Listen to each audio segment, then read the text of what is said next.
સચ્ચિદાનંદ રૂપાય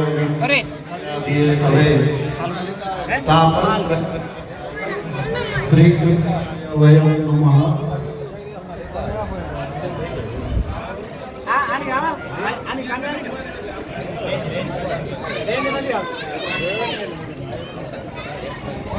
બોલો અંબે માત કી જય, વાગેશ્વરી માત કી જય, રામચંદ્ર ભગવાન કી જય.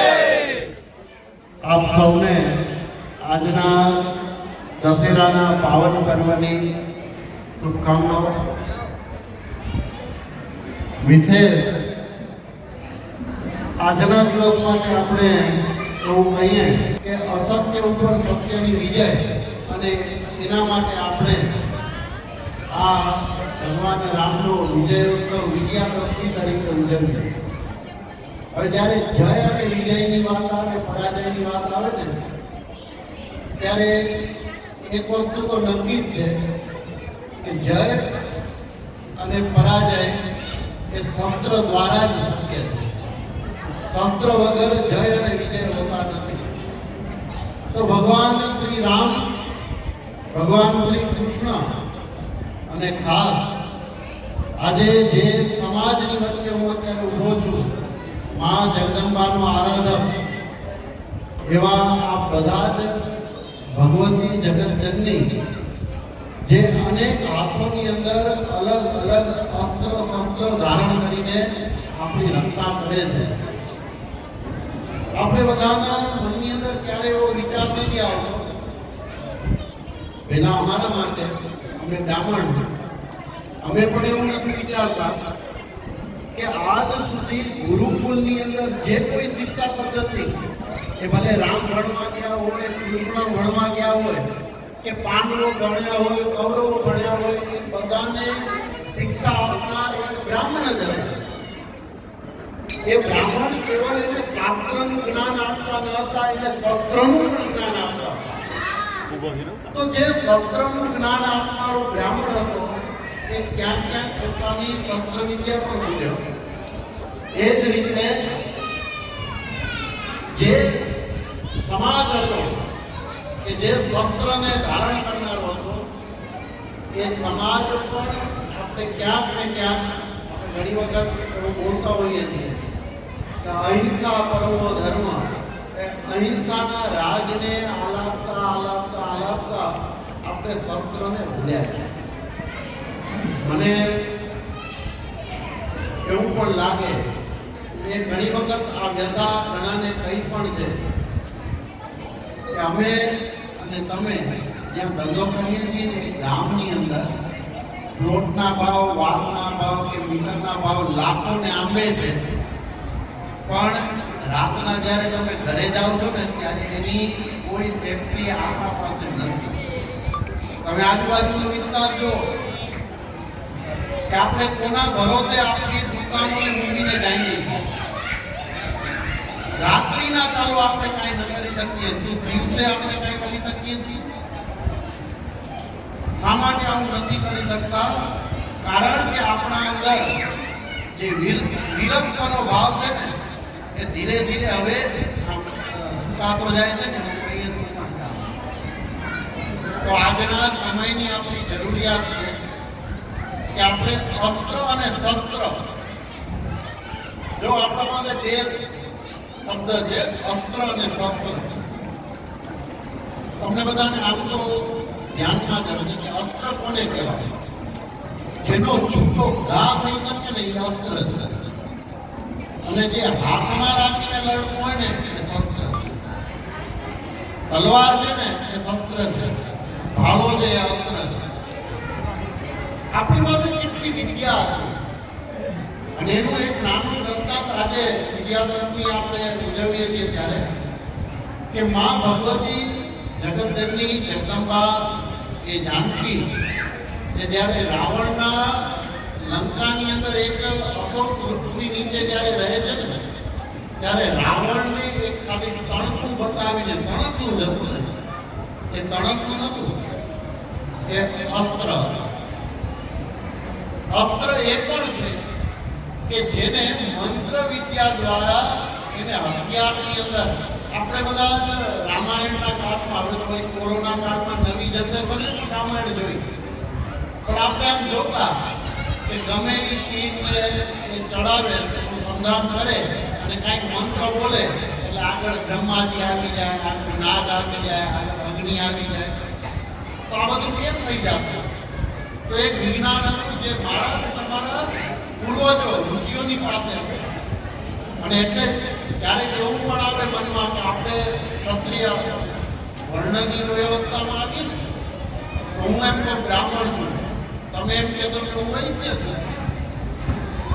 તો મેં ઘણી વખત કોઈના વિચારોને સમજીને તો પણ આનંદ આવે. ઓશો રજનીશ એમ કહે કે આપણે ત્યાં 4 વર્ણ નહીં, 2 જ વર્ણ છે. કાં બ્રાહ્મણ છે અને કાં ક્ષત્રિય છે.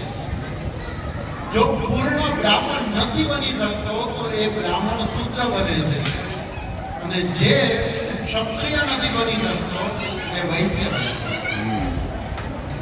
તો આજે હું બ્રાહ્મણ છું, તમે વૈશ્ય છો, પણ વૈશ્યની અંદર પણ મૂળભૂત જો કોઈ બીજ હોય તો એ ક્ષત્રિયત્વનું છે. તો આપણે ક્ષત્રિયત્વ ક્યાંક ને ક્યાંક વિસ્મૃતિમાં આવ્યું, અને એટલે સત્રની પૂજા આપણે ફરીથી ખાલી પૂજિત કરીએ. અને આમાં જોયું બંદૂકો છે, આપણે શું કરશું? એની પૂજા કરીને પાછી તિજોરીમાં રહી જશે. ઘણા હશે શોખીન હશે તો અમારે લખડાવશે, પણ તલવાર છે, જેમ હમણાં પરેશભાઈએ કીધું, અમારી પરેશભાઈથી હમણાં વાત પણ થઈ કે ફરી એક એવો સમય આવી ગયો છે કે જ્યારે દરેકના સન્માન થાળ ઉડાડીને નહીં પણ તલવારો આપીને કરવા જોઈએ. આપણે બધાને તલવારો આપવાનો. એટલો સમય આપણે થાળ ઉડાડી, ખેત પહેરાવ્યા, મોમેન્ટો આપ્યા, આપણે હવે તલવાર આપીએ. તો તલવારથી આપણે એનું સન્માન કરીએ એવું છે. પણ વિશેષ જ્યારે આવા બધા જ હથિયારોને જો આપણે ચલાવતા નહીં આવડે ને, અમારે માટે અમે આરાધ્ય મને હમણાં કે જય પરશુરામ કરી જોડી નાખો. અમે પરશુરામના વંશજ કહેવાય, પરશુરામ માટે પણ એવું કહેવાય કે અગ્રત ચતુરો વેદા, એની પાસે આગળ તો 4 વેદ જ હતા અને પાછળ એને ધનુષ્ય હતું. એટલે પહેલે તો પાત્રને, કારણ કે પાત્ર નહીં હોય ને તો શસ્ત્ર કેમ ઉપયોગ કરવો ને એ નહીં આવે. એટલે સમજણ પણ હોવી જરૂરી છે કે ખાલી આ શસ્ત્ર રાખવું પણ એને ચલાવતા પણ નહીં આવડે ને તો પણ નકામ થાય. તો મારી આજે મોટી સમાજ આવડો બેઠો છે ને આપણો બૌદ્ધિક વર્ગ છે. આપણે આપણા દીકરી દીકરાઓને આપણે ખુદ પોતે નવરાત્રિમાં રાત રમવા માટે રાત ગરબાના ક્લાસ જોઈન કર્યા છે. બરાબર? એ અલગ અલગ કૌશલ્ય એની અંદર અલગ શીખવાઓ મારતા શીખે, રમતા, એમાં ખોટું પણ નથી. ભાગવતજીની અંદર જ્યારે વર્ણન આવે કે ગોપીઓ ભગવાનની સાથે કેવી રીતે રાત રમી હતી, એ વર્ણન વાંચીને તો આપણે આનંદિત થઈએ કે આટલા અલગ અલગ એ લોકોની અંગ ભંગીમાઓથી રાત રમ્યા હતા. પણ શું આપણે આપણા સંતાનોને હવે શસ્ત્ર વિદ્યા શીખવાડશું કે નહીં? મારી હમણાં જ આપણા આદિપુર ગાંધીધામમાં એક ભાઈ છે, પટેલ છે, અને એ તલવારબાજી શીખાડે અને ખાસ દીકરીઓને શીખાડે. તો મારી વાત થઈ કે આપણે અંજારમાં એને એમ કહ્યું કે 30 દીકરી થતી હોય ને તો અમે અંજાર આવીએ અને ક્લાસ લઈએ.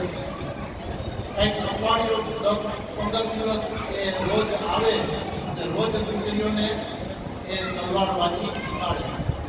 તો શું આપણે આમ કંઈ કરી શકીએ કે નહીં? તમારા પાસે સમાજ છે, તમને અન્ય સમાજનો પણ સાથ આપવા તૈયાર.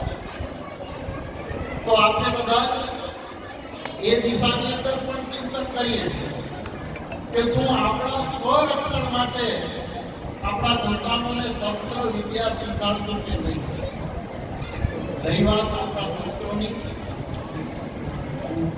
હર્ષભાઈએ કહ્યું કે ભાગવત મારો પ્રિય વિષય, અને જ્યારે જ્યારે ભાગવતની અંદર આ બધી વાતો આવે છે ને કે આપણા પાસે અનેક શસ્ત્રો છે અને અનેક શસ્ત્રોના કાઉન્ટર શસ્ત્રો પણ છે.